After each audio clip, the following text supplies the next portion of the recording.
Hello, I'm Ian Stones from Fertility and Wellness, and I'm here to chat to me and Toby to tell you a little bit about the male fertility support group that we've been running and all the work we've been doing around male fertility support and how important that is. So I'm Ian Stones, and this is Toby Trice. Say hello, Toby.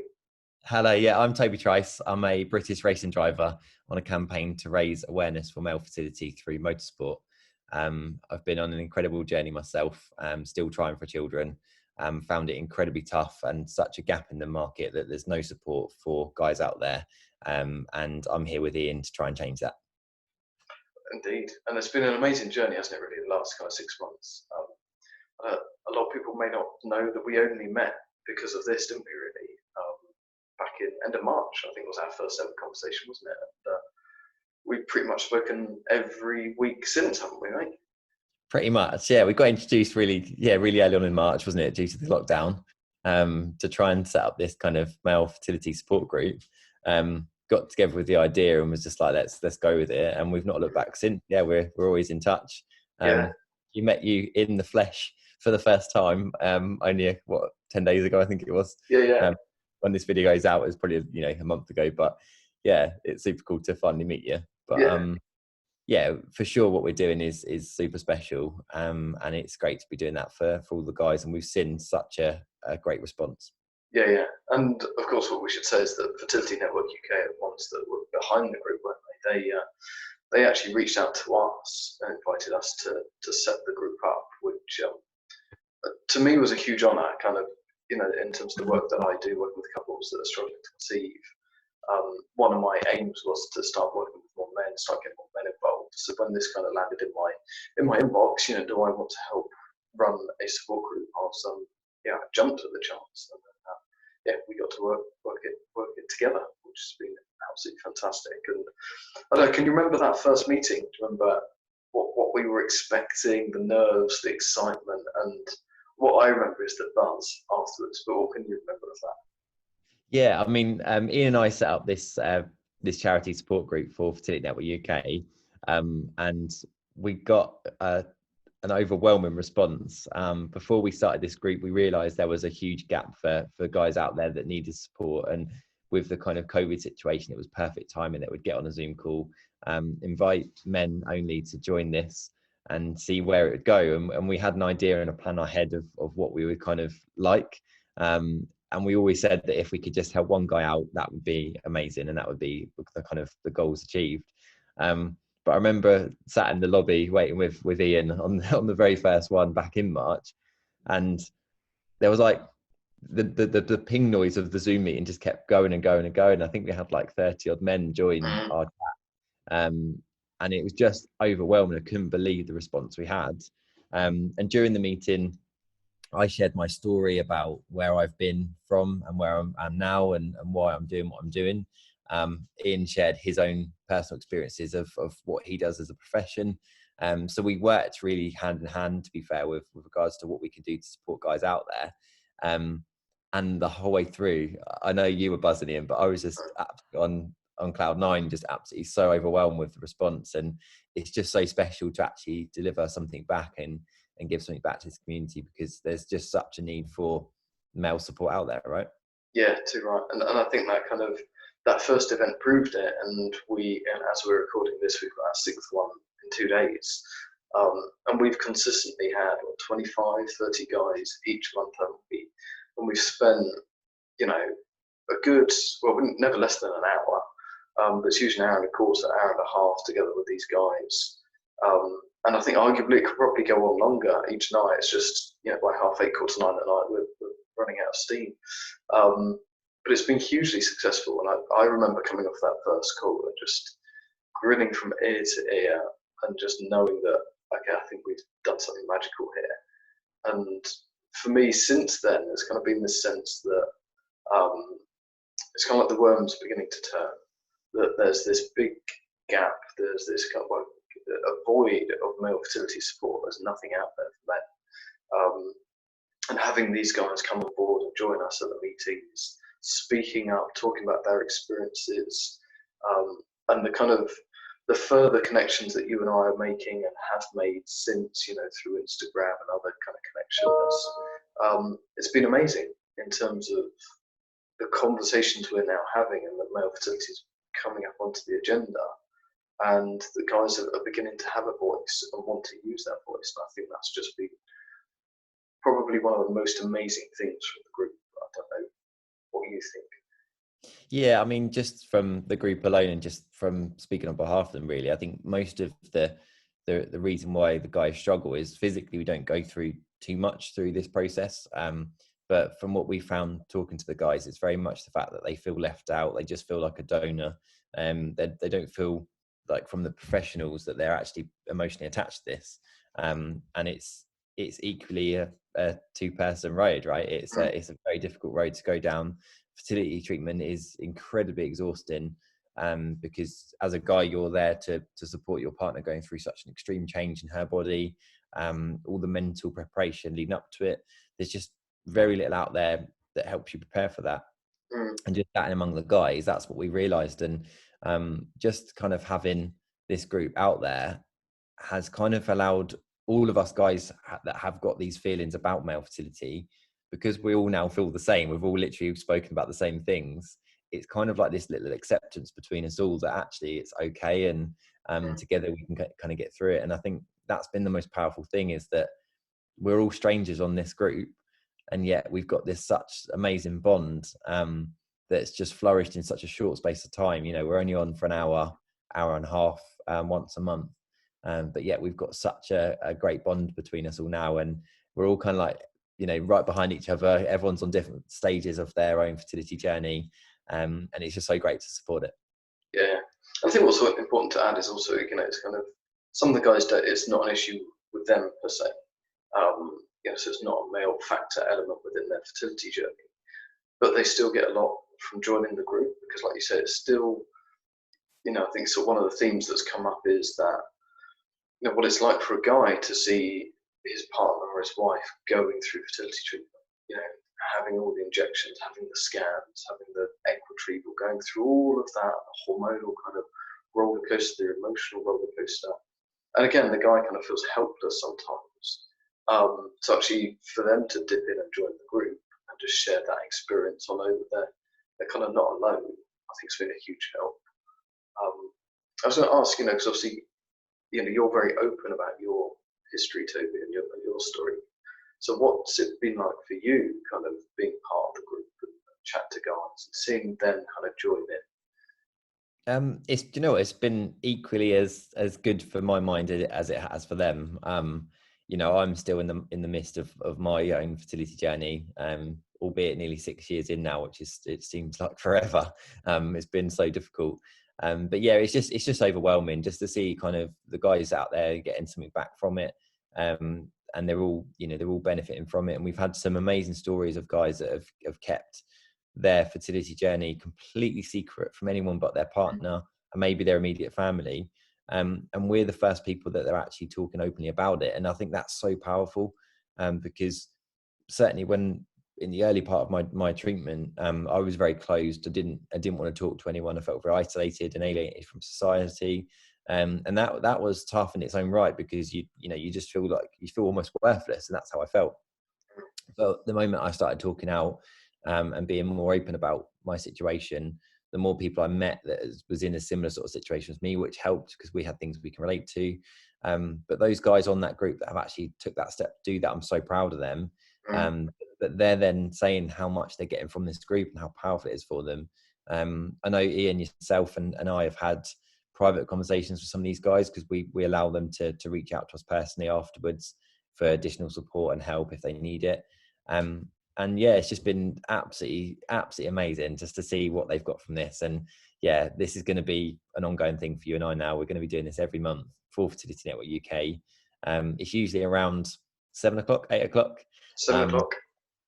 And yeah, we just welcome anyone to join if you are struggling with fertility treatment, or if you've got fertility issues, etc., and you're a guy that's looking for someone to come and chat to, come along to our group, because we welcome anyone that's up for joining us. It's cool. Yeah, I think you touched on, I think, what was probably one of the biggest moments, other than that kind of first meeting and the kind of just being blown away by the response. But it was, I think it was the second or third, wasn't it, that we did, and we had that chap come on who, for the whole meeting, remained anonymous, because that is one option. Obviously, with the group is the guys.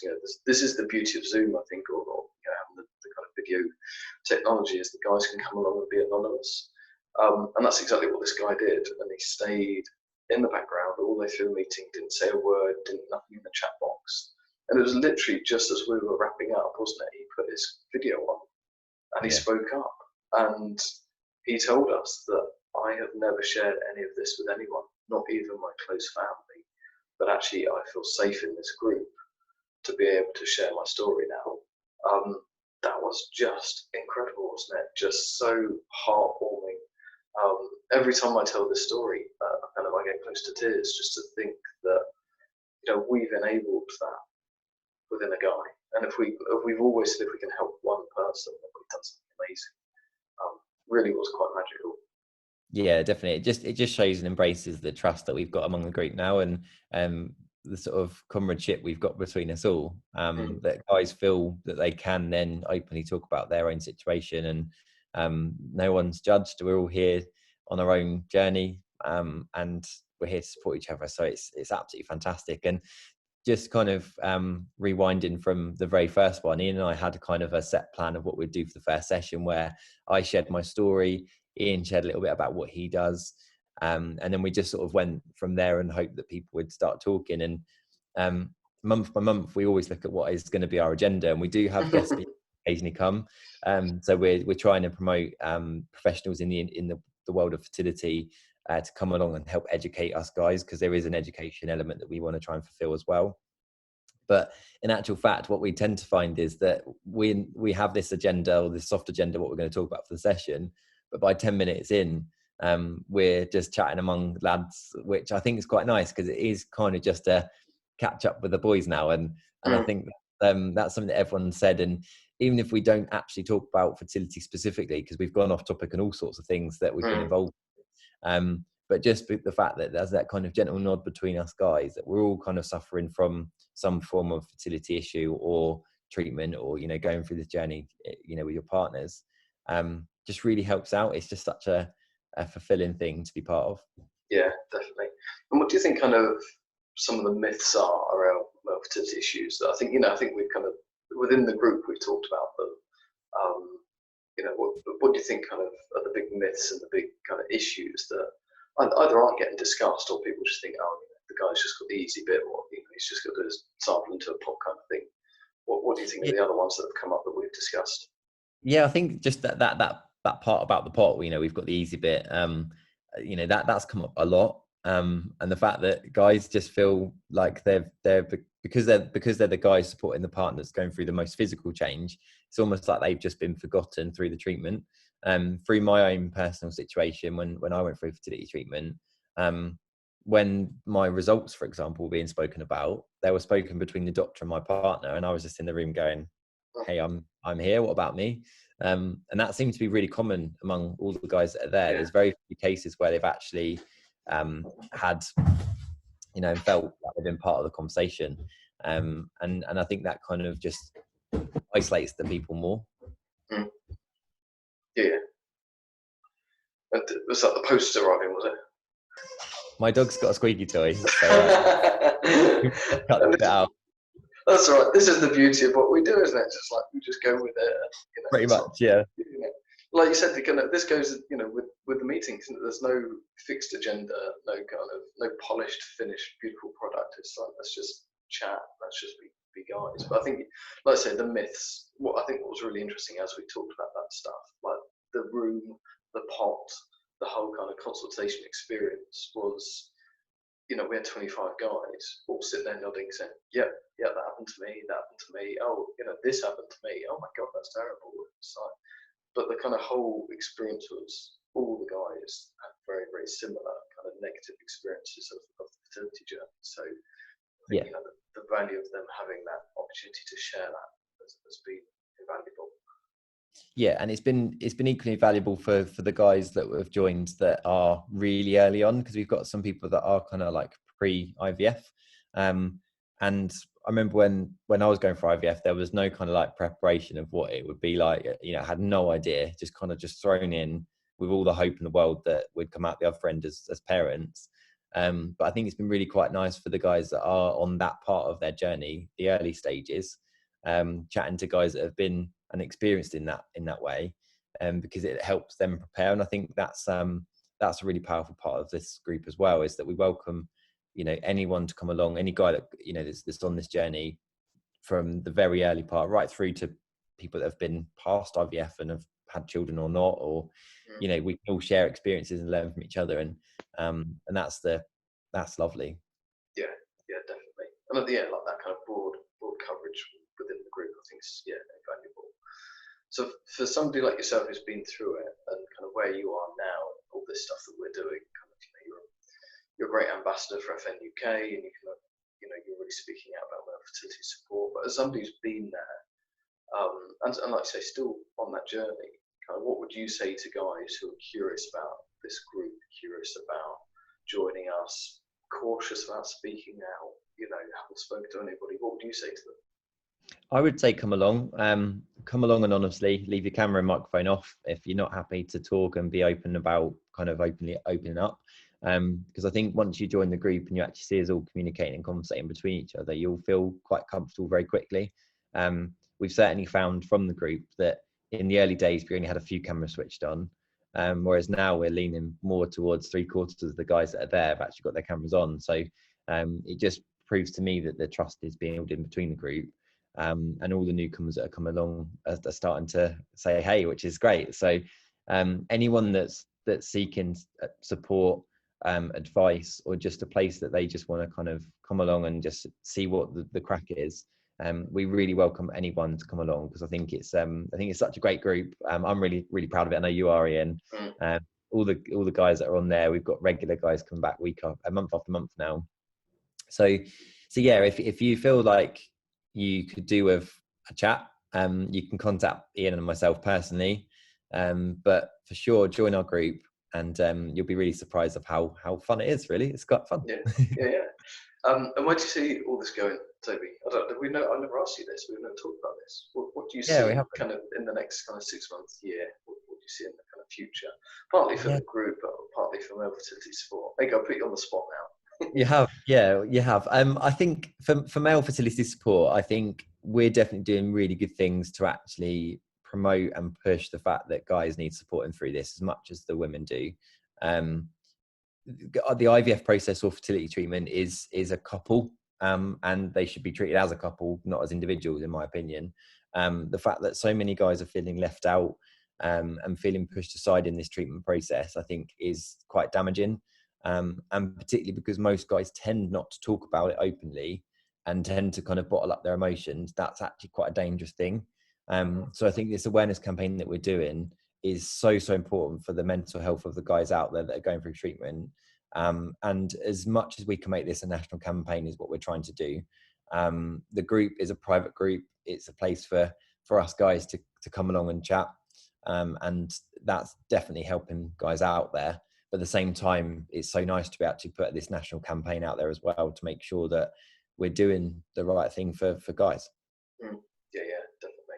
I think everything that we're doing is helping towards that. And like I said earlier on, I think it's been really interesting as we've done this, and the conversations we've had, the people I'm connected to, different conversations I've had, things are starting to change. It's a bit late in the game, but at least it's changing. And I've had some amazing conversations with some clinical groups now about how they want to bring more male fertility support in. So, I think some of them are very good on the medical side around male fertility support, but they're missing some of the key stuff, really, which is the mental, emotional support, the physical, lifestyle, stress management stuff, which is, this is where I can come in and offer that support. But it's really heartwarming that some of them are starting to think about this, and some of them take very, very positive steps towards it as well, actually. It will just be amazing to see this actually happening and see couples being properly supported through IVF and treated equally. It's really exciting. I can't wait to see how that's going to evolve over the coming years. or months, hopefully, rather than years. So, brilliant, Toby. I think we've kind of got across the value of the group, don't you? And what we're all about. So how can people get in touch with you? People can find me on social media. Predominantly, I'm on Instagram, Toby_Trice or Toby Trice Racing. Contact me via my website at www.tobytriceracing.com and reach out. Feel free to get in touch with me at any time. I'm more than happy to chat with you. For the guys that are interested in the Fertility Network online support group, if you head over to the Fertility Network UK website, you'll be able to find more information there in how to register and join our group. Alternatively, chat to myself and Ian, and we'll certainly put you in the right direction. But how can the guys contact you, Ian? Well, thank you for asking, Toby. Also on social media, an absolute novice and beginner Instagram, Ian_Stones_. But also just you could Google me and I will probably come up. But Hove Fertility and Wellness.co.uk is my website. You'll find plenty of contact details on there. And yeah, just reach out. I don't think you could find. I'd say you can find two guys more open and happy to chat. We're here to help. We're on a mission. It's a big mission and we're loving it. So yeah, do reach out. It's been awesome recording this. And hopefully we're available for Q&A afterwards. So thank you, Toby. Yeah, and if you've got any questions, feel free to ask away. Yeah, brilliant. All right, cheers. Bye-bye. Thank you. Bye-bye.